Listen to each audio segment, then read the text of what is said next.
Purna railway स्थानक परिसरातील अनधिकृत बांधकामावर पालिकेचा हातोडा, न्यायमूर्तींच्या सूचनेची प्रशासनाकडून दखल, पोलीस आणि नगर परिषद अधिकाऱ्यांच्या उपस्थितीत टपऱ्यात जमीनदोस्त।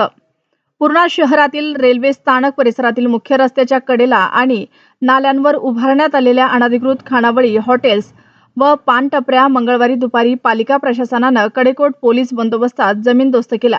मुंबई उच्च न्यायालयाचे न्यायमूर्ती माननीय श्री महेंद्र माधवराव नेर्लीकर यांनी वाढत्या अतिक्रमणाबाबत दूरध्वनीवरून चर्चा करून तीव्र नाराजी व्यक्त केली होती।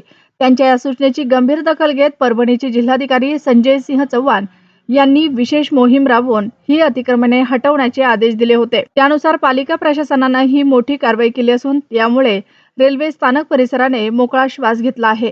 स्टेशन रोड, बसवेश्वर चौक आणि कमल टॉकीज परिसरातील वाढत्या अतिक्रमणामुळे रस्त्यांची रुंदी कमी होऊन वाहतुकीला मोठा अडथळा निर्माण होत होता।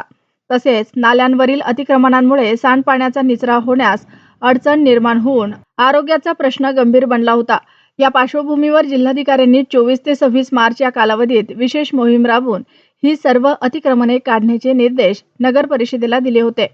कारवाई दरम्यान कोणताही अनुचित प्रकार घडू नये म्हणून उपविभागीय पोलीस अधिकारी डॉक्टर समाधान पाटील आणि पूर्णा पोलीस स्टेशनचे पोलीस निरीक्षक विलास गोबाडे स्वतः फौज फाट्यासह उपस्थित होते। त्यांच्या मार्गदर्शनाखाली चोख पोलीस बंदोबस्त तैनात करण्यात आला होता।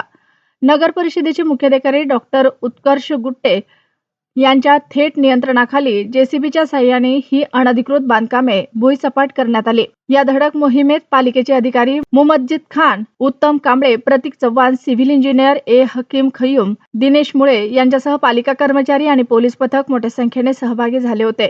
सामान्य नागरिकांमधून या कारवाईचे स्वागत होत आहे।